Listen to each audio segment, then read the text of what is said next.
आपको किसी के सामने हाथ पसारने की आवश्यकता नहीं है। आपके गोष्ठ की गाय, आप जो मांगोगे वो मिलेगा। धर्म भी मिलेगा, अर्थ भी मिलेगा, काम भी मिलेगा, मोक्ष भी मिलेगा। और इतना ही नहीं, आप यदि पुरुषार्थ चतुष्टय का भी त्याग करके केवल श्री हरिनाम का आश्रय लेकर के निष्काम भाव से गौ माता की सेवा करें तो आपको साक्षात श्री कृष्ण मिल जाएंगे। गौ सेवा करने से भगवान की प्राप्ति हो जाएगी। गौ सेवा से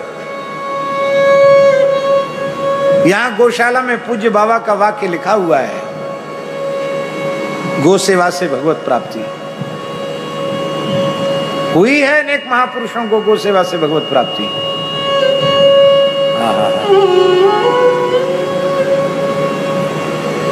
बोलो गौ माता की।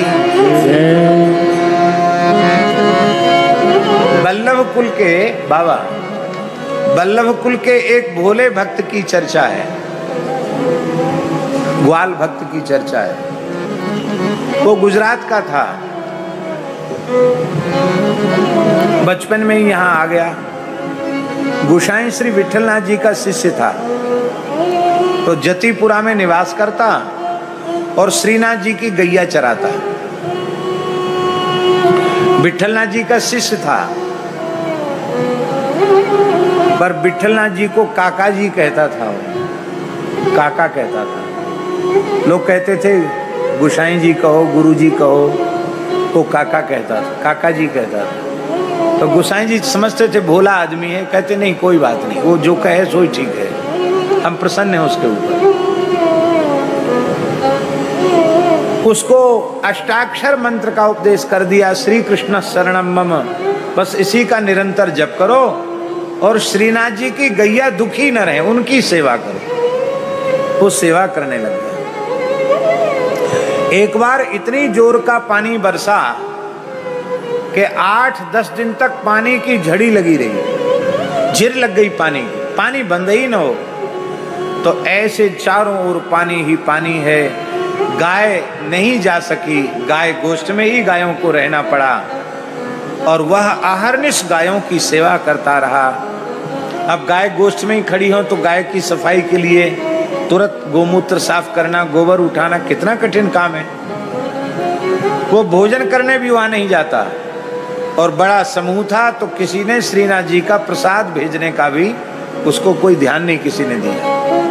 भूखे प्यासे ठाकुर जी की गैया की सेवा करता रहा। श्रीनाथ जी उसकी गौ सेवा पर रीझ गए और अपना राजभोग लेकर के ठाकुर जी अपना अधरामृत लेके स्वयं पधारे। बोले देखो तुमने इतने दिन से भोजन नहीं किया, मैंने भी भोजन नहीं किया है, गोष्ठ में बैठकर साथ ही साथ पावेंगे। वो थोड़ा रूस गया कि सब स्वार्थी हैं, हमको तो किसी ने ध्यान दिया नहीं, अब हम ऐसी स्थिति में गायों को छोड़ के कहाँ जाते। अब ठाकुर जी उसके भाव पर इतने रीझ गए, गौ सेवा पर इतने रीझ गए कि कई बार उसके सैया पर ही श्रीनाथ जी सोने के लिए चले जाते, उसकी खटिया पर उसके साथ पड़ जाते बाबा श्रीनाथ जी, और ठाकुर जी कभी कोई अपने श्रीअंग की वस्तु भी वहीं छोड़ देते।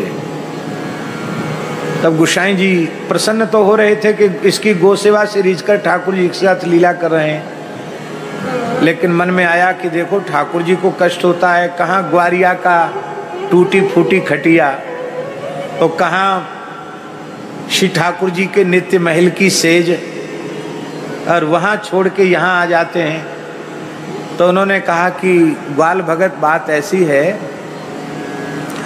कि तुम रात्रि को वहाँ मत सोया करो, दिन में गैया चराते हो, गैया चरा के लौटते हो, गैया गौशाला में बांध दी, अब रात में तो कोई काम है नहीं, तो रात को तुम श्रीनाथ जी के मंदिर के द्वार पर ही अपनी लठिया लेके कमरिया लेके बैठा करो, वहीं भजन करो, जब तक भजन करो, और जब नींद आवे तो वहीं सो जाओ और सवेरे अपनी गौशाला में चले जाओ।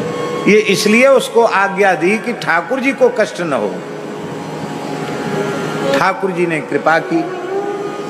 शरद पूर्णिमा आई और अर्धरात्रि को उसने क्या दृश्य देखा बाबू, वो तो सो गया था कि नूपुरों की ध्वनि सुनाई पड़ रही है और श्रीनाथ जी के मंदिर का द्वार खुला और ठाकुर श्रीनाथ जी रास बिहारी के स्वरूप में वहां से निकले, राधा रानी निकली और हजारों गोपी, ललिता, विशाखा, रंगदेवी, सुदेवी, तुंग विद्या और तमाम गोपियां निकली, गोपियों के यूथ निकले। वो ग्वाल भगत सोचे अपने मन में कि अरे राम राम, ये गुसाई जी ने कितनी लुगाई घुसा रखी मंदिर में है, इतनी लुगाई कैसे इसके भीतर अट गई। अब हमको तो यहाँ सुरक्षा में भेजा है, तो इनके पीछे पीछे हमको चलना चाहिए, कहीं कोई जंगली कोई जीव इन पर आक्रमण न कर दे। तो महाराज जी वो जतिपुरा से लठिया लिए लिए वो ठाकुर जी और गोपियों के झुंड के पीछे चलता चलता चंद्र सरोवर पहुंच गया।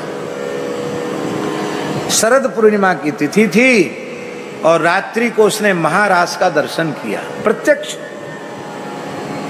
और महाराज का दर्शन करने में आज एक विलक्षणता थी। आज महाराज में श्री राधा रानी अंतर्धान हो गई। वैसे तो ठाकुर जी अंतर्धान होते, आज राधा रानी अंतर्धान हो गई। तो राधा रानी के अंतर्धान होने से श्रीनाथ जी को श्री जी का वियोग व्याप्त हो गया। तो राधे राधे कहकर ठाकुर जी रोने लगे।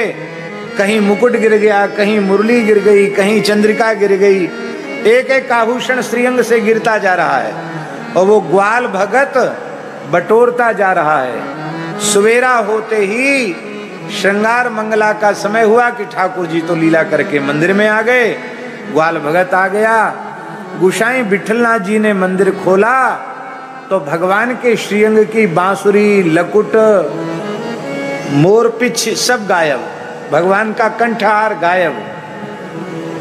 तो उसने ग्वाल भगत को बुलाया, उन्होंने ग्वाल भगत को बुलाया गुसाई जी ने, और ग्वाल भगत को बुला के कहा कि अरे भाई, तुमको हमने यहाँ सुरक्षा में बिठाया था, मंदिर में भगवान के ताला, मंदिर बंद ही रहा आया और भगवान के श्रीअंग के आभूषण और ये सब कहाँ चले गए।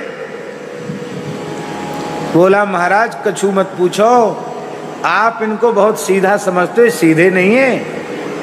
हाँ, आपके सामने भोले भाले बने रहते हैं। इन्होंने बहुत सी लुगाई मंदिर में घुसा के रखी थी, हम तो गिनती नहीं कर पाए कितनी लुगाई थी। सबके पीछे पीछे चल के ये चले गए। वहां बड़ी जोर का नाच गान हुआ और उसमें एक जो सबसे सुंदर गोरी गोरी थी, वो जैसी पता नहीं कहाँ जाके छिप गई। अब तो ये राधे राधे राधे राधे कह के रोने लगे, पछाड़ खा खा के गिरने लगे।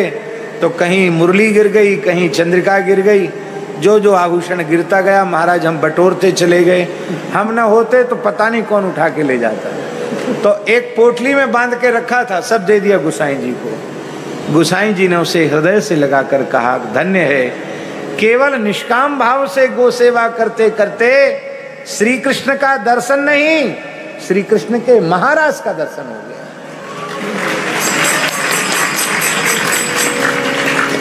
गो सेवा से भगवत प्राप्ति।